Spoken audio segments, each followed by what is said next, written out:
ಶಾಂತಿ. ಮಧುರಾತಿ ಮಧುರ ಶಿವ ಪರಮಾತ್ಮ ತಂದೆಯ ಮಧುರ ಮಹಾವಾಕ್ಯವನ್ನು ಕೇಳೋಣ. ಇಂದಿನ ಮುರಳಿಯ ದಿನಾಂಕವಾಗಿದೆ 19/11/2025. ಪ್ರಾತಃ ಮುರಳಿ ಬಾಪ್ತಾದ ಮಧುವನ್. ಮಧುರ ಮಕ್ಕಳೇ, ನೀವು ಸದಾ ನೆನಪು ಎಂಬ ನೇಣು ಹಾಕಿಕೊಂಡಿರಬೇಕಾಗಿದೆ. ನೆನಪಿನಿಂದಲೇ ಆತ್ಮವು ಸತ್ಯ ಚಿಹ್ನವಾಗುವುದು. ಇಂದಿನ ಪ್ರಶ್ನೆಯಾಗಿದೆ, ಯಾವ ಬಲವು ವಿಕಾರಿ ದೃಷ್ಟಿಯನ್ನು ಕೂಡಲೇ ಪರಿವರ್ತನೆ ಮಾಡಿಬಿಡುತ್ತದೆ? ಉತ್ತರ, ಆತ್ಮದಲ್ಲಿ ಯಾವಾಗ ಜ್ಞಾನದ 3ನೇ ನೇತ್ರದ ಬಲ ಬಂದು ಬಿಡುತ್ತದೆಯೋ ಆಗ ವಿಕಾರಿತನವು ಸಮಾಪ್ತಿಯಾಗಿ ಬಿಡುತ್ತದೆ. ತಂದೆಯ ಶ್ರೀಮತವಾಗಿದೆ, ಮಕ್ಕಳೇ, ನೀವೆಲ್ಲರೂ ಪರಸ್ಪರ ಸಹೋದರ ಸಹೋದರರಾಗಿದ್ದೀರಿ, ಸಹೋದರ ಸಹೋದರಿಯರಾಗಿದ್ದೀರಿ. ನಿಮ್ಮ ದೃಷ್ಟಿ ಎಂದೂ ವಿಕಾರಿಯಾಗಲು ಸಾಧ್ಯವಿಲ್ಲ.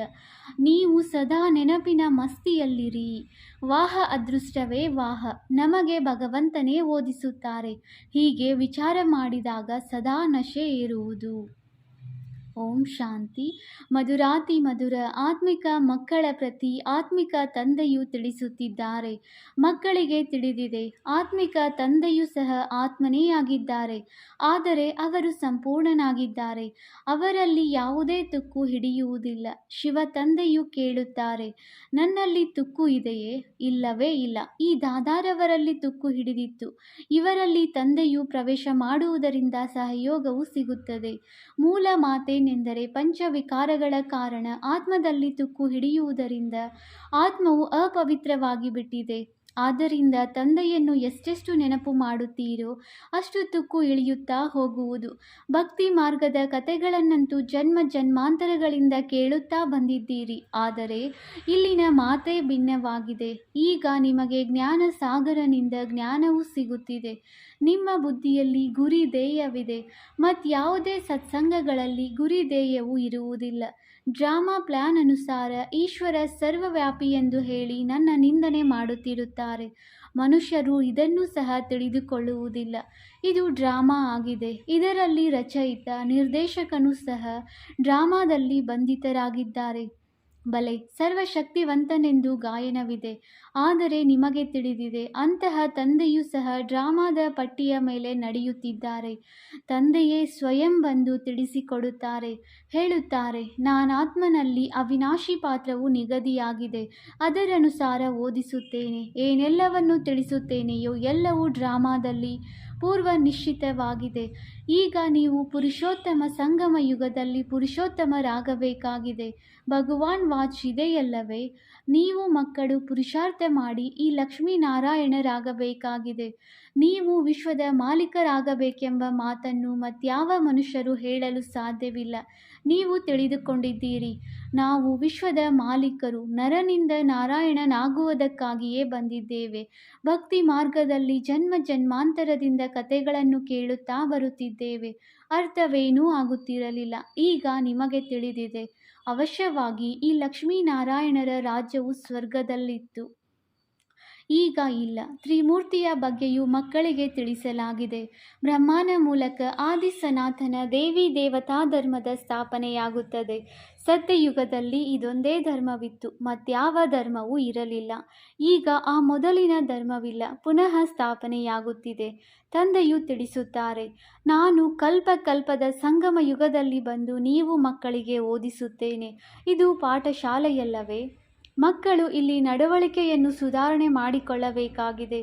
ಪಂಚವಿಕಾರಗಳನ್ನು ತೆಗೆಯಬೇಕಾಗಿದೆ. ನೀವೇ ದೇವತೆಗಳ ಮುಂದೆ ಹೋಗಿ ತಾವು ಸರ್ವಗುಣ ಸಂಪನ್ನರು, ನಾವು ಪಾಪಿಗಳಾಗಿದ್ದೇವೆಂದು ಹಾಡುತ್ತಿದ್ದೀರಿ. ಭಾರತ ವಾಸಿಗಳೇ ದೇವತೆಗಳಾಗಿದ್ದೀರಿ. ಸತ್ಯಯುಗದಲ್ಲಿ ಈ ಲಕ್ಷ್ಮೀನಾರಾಯಣರು ಪೂಜ್ಯರಾಗಿದ್ದರು. ನಂತರ ಕಲಿಯುಗದಲ್ಲಿ ಪೂಜಾರಿಗಳಾದರು. ಈಗ ಪುನಃ ಪೂಜ್ಯರಾಗುತ್ತಿದ್ದೀರಿ. ಮೊದಲು ಪೂಜ್ಯ ಸತೋಪ್ರಧಾನ ಆತ್ಮಗಳಿದ್ದರು. ಅವರ ಶರೀರವು ಸತೋಪ್ರಧಾನವಾಗಿತ್ತು. ಆತ್ಮವು ಹೇಗೋ ಶರೀರವೂ ಹಾಗೆಯೇ ತಯಾರಾಗುತ್ತದೆ. ಚಿನ್ನದಲ್ಲಿ ಲೋಹವು ಬೆರಕೆಯಾದರೆ ಅದರ ಬೆಲೆಯೇ ಕಡಿಮೆಯಾಗಿ ಬಿಡುತ್ತದೆ. ನಿಮ್ಮ ಬೆಲೆಯೂ ಸಹ ಬಹಳ ಶ್ರೇಷ್ಠವಾಗಿತ್ತು. ಈಗ ಎಷ್ಟೊಂದು ಕನಿಷ್ಠರಾಗಿ ಬಿಟ್ಟಿದ್ದೀರಿ. ನೀವು ಪೂಜ್ಯರಾಗಿದ್ದೀರಿ, ಈಗ ಪೂಜಾರಿಗಳಾಗಿದ್ದೀರಿ. ಈಗ ಎಷ್ಟು ಯೋಗದಲ್ಲಿರುತ್ತೀರೋ ಅಷ್ಟುದ್ದಕ್ಕೂ ಇಳಿಯುತ್ತದೆ ಮತ್ತು ತಂದೆಯೊಂದಿಗೆ ಪ್ರೀತಿಯುಂಟಾಗುತ್ತಾ ಹೋಗುತ್ತದೆ, ಖುಷಿಯೂ ಇರುತ್ತದೆ. ತಂದೆಯು ಸ್ಪಷ್ಟವಾಗಿ ತಿಳಿಸುತ್ತಾರೆ, ಮಕ್ಕಳೇ, ಇಡೀ ದಿನದಲ್ಲಿ ನಾವು ಎಷ್ಟು ಸಮಯ ನೆನಪು ಮಾಡುತ್ತೇವೆಂದು ಚಾರ್ಟ್ ಇಡಿ. ನೆನಪಿನ ಯಾತ್ರೆ ಎಂಬ ಶಬ್ದವು ಸರಿಯಾಗಿದೆ. ನೆನಪು ಮಾಡುತ್ತಾ ಮಾಡುತ್ತಾ ತುಕ್ಕು ಇಳಿಯುತ್ತಾ ಅಂತಿಮದ ಗತಿಯಾಗುವುದು.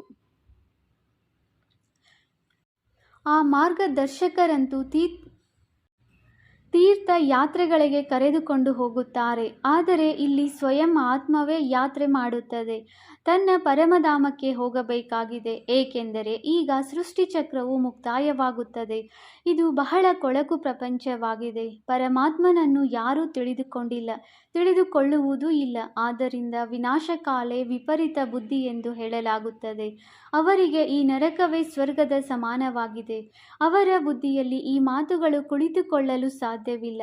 ನೀವು ಮಕ್ಕಳಿಗೆ ಇದೆಲ್ಲವನ್ನು ವಿಚಾರಸಾಗರ ಮಂಥನ ಮಾಡಲು ಬಹಳ ಏಕಾಂತವೂ ಬೇಕು. ಇಲ್ಲಂತೂ ಏಕಾಂತವು ಬಹಳ ಚೆನ್ನಾಗಿದೆ. ಆದ್ದರಿಂದ ಮಧುವನದ ಮಹಿಮೆ ಇದೆ. ಮಕ್ಕಳಿಗೆ ಈಗ ಬಹಳ ಖುಷಿ ಇರಬೇಕು. ನಾವು ಜೀವಾತ್ಮರಿಗೆ ಪರಮಾತ್ಮನು ಓದಿಸುತ್ತಿದ್ದಾರೆ. ಕಲ್ಪದ ಹಿಂದೆಯೂ ಸಹ ಇದೇ ರೀತಿ ಓದಿಸಿದ್ದರು. ಕೃಷ್ಣನ ಮಾತಿಲ್ಲ. ಕೃಷ್ಣನು ಚಿಕ್ಕ ಮಗುವಾಗಿದ್ದನು. ಕೃಷ್ಣನು ಆತ್ಮನಾಗಿದ್ದಾನೆ. ತಂದೆಯು ಪರಮ ಆತ್ಮನಾಗಿದ್ದಾರೆ. ಮೊದಲ ನಂಬರಿನ ಶ್ರೀಕೃಷ್ಣನ ಆತ್ಮವೇ ಈಗ ಅಂತಿಮದಲ್ಲಿ ಬಂದುಬಿಟ್ಟಿದೆ. ಆದ್ದರಿಂದ ಹೆಸರು ಸಹ ಬದಲಾಯಿತು.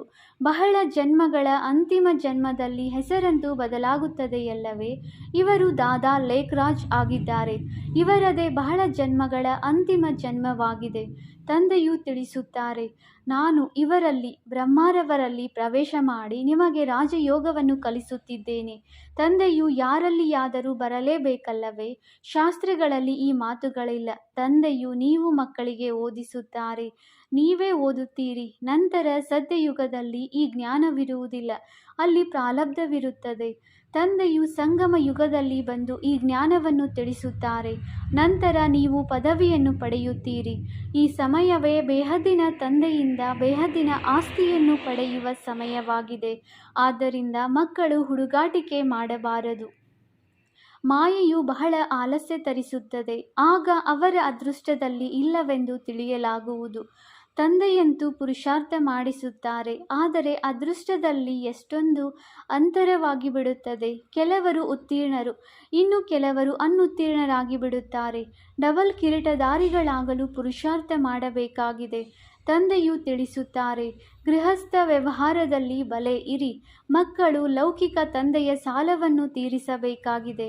ನಿಯಮಬದ್ಧವಾಗಿ ನಡೆಯಬೇಕಾಗಿದೆ. ಕಲಿಯುಗದಲ್ಲಂತೂ ಎಲ್ಲವೂ ನಿಯಮಕ್ಕೆ ವಿರುದ್ಧವಾಗಿದೆ.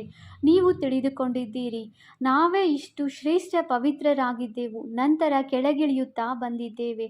ಈಗ ಮತ್ತೆ ಪವಿತ್ರರಾಗಬೇಕಾಗಿದೆ. ಪ್ರಜಾಪಿತ ಬ್ರಹ್ಮನ ಮಕ್ಕಳೆಲ್ಲರೂ ಬ್ರಹ್ಮ ಕುಮಾರ ಕುಮಾರಿಯರಾಗಿದ್ದೀರಿ ಅಂದ ಮೇಲೆ ವಿಕಾರಿ ದೃಷ್ಟಿ ಇರಲು ಸಾಧ್ಯವಿಲ್ಲ. ಏಕೆಂದರೆ ನೀವು ಸಹೋದರ ಸಹೋದರಿಯರಾದಿರಿ. ತಂದೆಯು ಯುಕ್ತಿಯನ್ನು ತಿಳಿಸುತ್ತಾರೆ.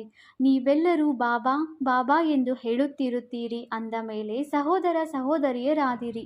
ಭಗವಂತನಿಗೆ ಎಲ್ಲರೂ ತಂದೆ ಎಂದು ಹೇಳುತ್ತಾರಲ್ಲವೇ? ಆತ್ಮಗಳು ಸಹ ಹೇಳುತ್ತೀರಿ, ನಾವು ಶಿವ ತಂದೆಯ ಮಕ್ಕಳಾಗಿದ್ದೇವೆ. ಮತ್ತೆ ಶರೀರದಲ್ಲಿ ಬಂದಾಗ ಸಹೋದರ ಸಹೋದರಿಯರಾದೆವು ಅಂದ ಮೇಲೆ ನಮ್ಮದು ವಿಕಾರಿ ದೃಷ್ಟಿ ಬರಲು ಹೇಗೆ ಸಾಧ್ಯ? ನೀವು ದೊಡ್ಡ ದೊಡ್ಡ ಸಭೆಯಲ್ಲಿಯೂ ಸಹ ಇದನ್ನು ತಿಳಿಸಬಹುದು. ನೀವೆಲ್ಲರೂ ಸಹೋದರ ಸಹೋದರರಾಗಿದ್ದೀರಿ. ಮತ್ತೆ ಪ್ರಜಾಪಿತ ಬ್ರಹ್ಮನ ಮೂಲಕ ರಚನೆಯನ್ನು ರಚಿಸಿದ್ದರಿಂದ ಸಹೋದರ ಸಹೋದರಿಯರಾದಿರಿ. ಇಲ್ಲಿ ಮತ್ಯಾವುದೇ ಸಂಬಂಧವಿಲ್ಲ. ನಾವೆಲ್ಲರೂ ಒಬ್ಬ ತಂದೆಯ ಮಕ್ಕಳಾಗಿದ್ದೇವೆ. ಒಬ್ಬ ತಂದೆಯ ಮಕ್ಕಳು ವಿಕಾರದಲ್ಲಿ ಹೋಗಲು ಹೇಗೆ ಸಾಧ್ಯ? ಸಹೋದರ ಸಹೋದರರೂ ಆಗಿದ್ದೀರಿ ಮತ್ತು ಸಹೋದರ ಸಹೋದರಿಯರೂ ಆಗಿದ್ದೀರಿ. ತಂದೆಯು ತಿಳಿಸಿದ್ದಾರೆ. ಈ ಕಣ್ಣುಗಳು ಬಹಳ ಮೋಸ ಮಾಡುತ್ತವೆ. ಕಣ್ಣುಗಳು ಒಳ್ಳೆಯ ವಸ್ತುಗಳನ್ನು ನೋಡಿತೆಂದರೆ ಅದರ ಮೇಲೆ ಮನಸ್ಸಾಗುತ್ತದೆ. ಒಂದು ವೇಳೆ ನೋಡುವುದೇ ಇಲ್ಲವೆಂದರೆ ಇಚ್ಛೆಯೂ ಆಗುವುದಿಲ್ಲ. ಈ ವಿಕಾರಿ ಕಣ್ಣುಗಳನ್ನು ಪರಿವರ್ತನೆ ಮಾಡಿಕೊಳ್ಳಬೇಕಾಗಿದೆ.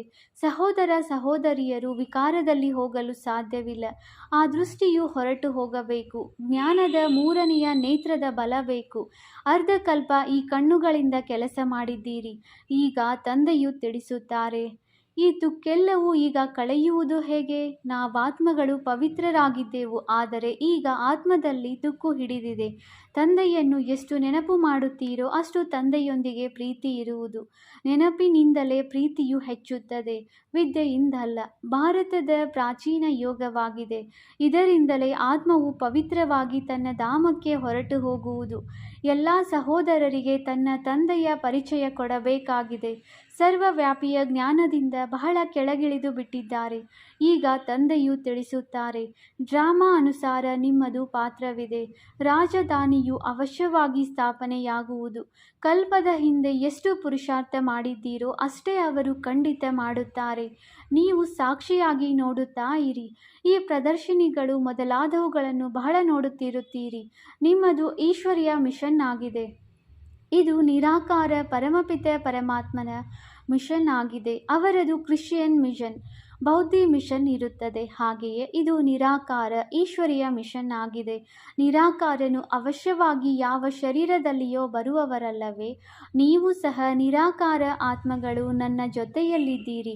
ಈ ಡ್ರಾಮಾ ಹೇಗಿದೆ? ಇದು ಯಾರ ಬುದ್ಧಿಯಲ್ಲಿಯೂ ಇಲ್ಲ. ರಾವಣ ರಾಜ್ಯದಲ್ಲಿ ಎಲ್ಲರೂ ವಿಪರೀತ ಬುದ್ಧಿಯವರಾಗಿ ಬಿಟ್ಟಿದ್ದಾರೆ.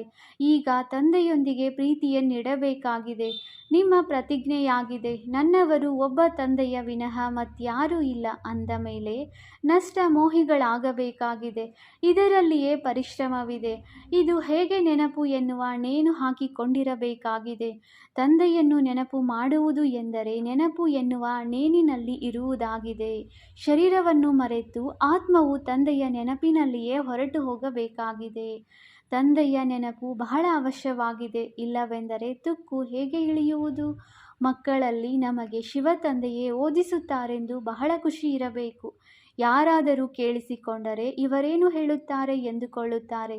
ಏಕೆಂದರೆ ಅವರು ಕೃಷ್ಣನನ್ನೇ ಭಗವಂತನೆಂದು ತಿಳಿಯುತ್ತಾರೆ. ನಾವೀಗ ಕೃಷ್ಣನ ರಾಜಧಾನಿಯಲ್ಲಿ ಹೋಗುತ್ತೇವೆ. ನಾವು ರಾಜಕುಮಾರ ಕುಮಾರಿಯರಾಗುತ್ತೇವೆಂದು ಈಗ ನೀವು ಮಕ್ಕಳಿಗೆ ಬಹಳ ಖುಷಿಯಾಗುತ್ತದೆ. ಕೃಷ್ಣನು ಮೊದಲ ರಾಜಕುಮಾರನಾಗಿದ್ದಾನೆ, ಹೊಸ ಮನೆಯಲ್ಲಿರುತ್ತಾನೆ. ನಂತರದಲ್ಲಿ ಯಾವ ಮಕ್ಕಳು ಜನ್ಮ ಪಡೆಯುವರೋ ಅವರು ತಡವಾಗಿ ಬರುತ್ತಾರಲ್ಲವೇ? ಜನ್ಮವು ಸ್ವರ್ಗದಲ್ಲಿಯೇ ಆಗುವುದು. ನೀವು ಸಹ ಸ್ವರ್ಗದಲ್ಲಿ ರಾಜಕುಮಾರ ಕುಮಾರಿಯರಾಗುತ್ತೀರಿ. ಎಲ್ಲರೂ ಮೊದಲ ನಂಬರ್ನಲ್ಲಿಯೇ ಬರುವುದಿಲ್ಲ, ನಂಬರ್ ವಾರ್ ಮಾಲೆಯಾಗುತ್ತದೆ. ತಂದೆಯು ತಿಳಿಸುತ್ತಾರೆ, ಮಕ್ಕಳೇ, ಹೆಚ್ಚಿನ ಪುರುಷಾರ್ಥ ಮಾಡಿ. ನೀವಿಲ್ಲಿ ನರನಿಂದ ನಾರಾಯಣನಾಗಲು ಬಂದಿದ್ದೀರಿ. ಇದು ಸತ್ಯನಾರಾಯಣನ ಕಥೆಯಾಗಿದೆ. ಸತ್ಯ ಲಕ್ಷ್ಮಿಯ ಕಥೆಯನ್ನೆಂದೂ ಕೇಳಿರುವುದಿಲ್ಲ. ಎಲ್ಲರಿಗೆ ಕೃಷ್ಣನ ಮೇಲೆ ಪ್ರೀತಿ ಇದೆ. ಕೃಷ್ಣನನ್ನೇ ಉಯ್ಯಾಲೆಯಲ್ಲಿ ತೂಗುತ್ತಾರೆ. ರಾಧೆಯನ್ನು ಏಕೆ ತೂಗುವುದಿಲ್ಲ? ಡ್ರಾಮಾ ಪ್ಲಾನ್ ಅನುಸಾರ ಅವರ ಹೆಸರೇ ನಡೆದು ಬರುತ್ತದೆ. ನಿಮ್ಮ ಜೊತೆಗಾರ ರಾಧೆಯಾಗಿದ್ದಾಳೆ, ಆದರೂ ಸಹ ಪ್ರೀತಿಯು ಕೃಷ್ಣನೊಂದಿಗಿದೆ. ಡ್ರಾಮಾದಲ್ಲಿ ಅವರ ಪಾತ್ರವೂ ಹೀಗಿದೆ. ಮಕ್ಕಳು ಯಾವಾಗಲೂ ಪ್ರಿಯವೆನಿಸುತ್ತಾರೆ. ತಂದೆಯು ಮಕ್ಕಳನ್ನು ನೋಡಿ ಬಹಳ ಖುಷಿ ಪಡುತ್ತಾರೆ. ಮಗನಾದರೆ ಖುಷಿಯಾಗುವುದು, ಮಗಳಾದರೆ ಗುಟುಕರಿಸುತ್ತಿರುತ್ತಾರೆ. ಕೆಲವರಂತೂ ಸಾಯಿಸಿಬಿಡುತ್ತಾರೆ. ರಾವಣ ರಾಜ್ಯದಲ್ಲಿ ನಡವಳಿಕೆಯಲ್ಲಿ ಎಷ್ಟೊಂದು ಅಂತರವಾಗಿ ಬಿಡುತ್ತದೆ. ತಾವು ಸರ್ವಗುಣ ಸಂಪನ್ನರು, ನಾವು ನಿರ್ಗುಣರಾಗಿದ್ದೇವೆಂದು ಹಾಡುತ್ತಾರೆ. ಈಗ ತಂದೆಯು ತಿಳಿಸುತ್ತಾರೆ, ಮಕ್ಕಳೇ, ಪುನಃ ಇಂತಹ ಗುಣವಂತರಾಗಿ ನಾವು ಅನೇಕ ಬಾರಿ ವಿಶ್ವದ ಮಾಲೀಕರಾಗಿದ್ದೇವೆಂದು ತಿಳಿದುಕೊಳ್ಳುತ್ತೀರಿ. ಈಗ ಪುನಃ ಆಗಬೇಕಾಗಿದೆ. ನೀವು ಮಕ್ಕಳಿಗೆ ಬಹಳ ಖುಷಿ ಇರಬೇಕು. ಓಹೋ, ನಮಗೆ ಶಿವ ತಂದೆಯು ಓದಿಸುತ್ತಾರೆ. ಕುಳಿತು ಇದನ್ನೇ ಚಿಂತನೆ ಮಾಡಿ. ಭಗವಂತನು ನಮಗೆ ಓದಿಸುತ್ತಾರೆ, ವಾಹ ಅದೃಷ್ಟವೇ ವಾಹ. ಹೀಗೆ ವಿಚಾರ ಮಾಡುತ್ತಾ ಮಸ್ತರಾಗಿ, ವಾಹ ಅದೃಷ್ಟವೇ ವಾಹ. ಬೇಹದ್ದಿನ ತಂದೆಯು ನಮಗೆ ಸಿಕ್ಕಿದ್ದಾರೆ. ನಾವು ತಂದೆಯನ್ನೇ ನೆನಪು ಮಾಡುತ್ತೇವೆ. ಪವಿತ್ರತೆಯ ಧಾರಣೆ ಮಾಡಿಕೊಳ್ಳಬೇಕಾಗಿದೆ. ನಾವೇ ದೈವಿ ಗುಣಗಳನ್ನು ಧಾರಣೆ ಮಾಡಿ ಇವರ ಸಮಾನರಾಗುತ್ತೇವೆ. ಇದು ಮನ್ಮನಾಭವವಲ್ಲವೇ? ತಂದೆಯು ನಮ್ಮನ್ನು ಇಷ್ಟು ಶ್ರೇಷ್ಠರನ್ನಾಗಿ ಮಾಡುತ್ತಾರೆ. ಇದು ಪ್ರತ್ಯಕ್ಷ ಅನುಭವದ ಮಾತಾಗಿದೆ. ತಂದೆಯು ಮಧುರಾತಿ ಮಧುರ ಮಕ್ಕಳಿಗೆ ಸಲಹೆ ನೀಡುತ್ತಾರೆ. ಮಕ್ಕಳೇ, ಚಾರ್ಟ್ ಇಡಿ ಮತ್ತು ಏಕಾಂತದಲ್ಲಿ ಕುಳಿತು ಹೀಗೆ ತಮ್ಮೊಂದಿಗೆ ತಾವು ಮಾತನಾಡಿಕೊಳ್ಳಿ. ಈ ಬ್ಯಾಡ್ಜನ್ನು ಹೃದಯದ ಮೇಲೆ ಹಾಕಿಕೊಳ್ಳಿರಿ. ನಾವು ಭಗವಂತನ ಶ್ರೀಮತದಂತೆ ಈ ರೀತಿಯಾಗುತ್ತಿದ್ದೇವೆ ಎಂದು ನೋಡಿ ನೋಡಿ ಪ್ರೀತಿ ಮಾಡುತ್ತಾ ಇರಿ. ತಂದೆಯ ನೆನಪಿನಿಂದ ನಾವು ಈ ರೀತಿಯಾಗುತ್ತೇವೆ. ಬಾಬಾ ತಮ್ಮದು ಕಮಾಲಾಗಿದೆ.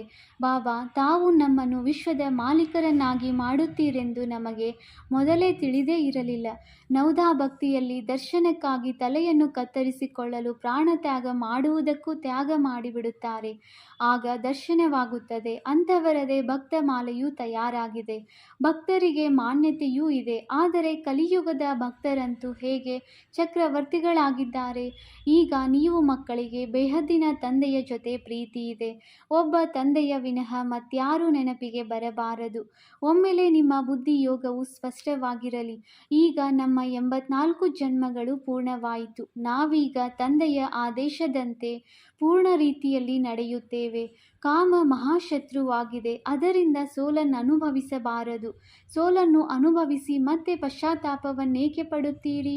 ಸೋಲನ್ನು ಅನುಭವಿಸಿದರೆ ಒಮ್ಮೆಲೆ ಮೂಳೆಗಳು ಪುಡಿ ಪುಡಿಯಾಗುತ್ತವೆ. ಅಂದರೆ ಬಹಳ ಕಠಿಣ ಶಿಕ್ಷೆ ಸಿಗುತ್ತದೆ. ತುಕ್ಕು ಇಳಿಯುವ ಬದಲು ಇನ್ನೂ ಹೆಚ್ಚಾಗಿ ಏರತೊಡಗುತ್ತದೆ. ಯೋಗವು ಹಿಡಿಸುವುದಿಲ್ಲ. ನೆನಪಿನಲ್ಲಿರುವುದು ಬಹಳ ಪರಿಶ್ರಮವಾಗಿದೆ. ನಾವಂತೂ ತಂದೆಯ ನೆನಪಿನಲ್ಲಿರುತ್ತೇವೆಂದು ಕೆಲವರು ಹರಟೆ ಹೊಡೆಯುತ್ತಾರೆ. ಆದರೆ ಅವರು ನೆನಪು ಮಾಡುವುದಿಲ್ಲವೆಂದು ತಂದೆಗೆ ಗೊತ್ತಿದೆ.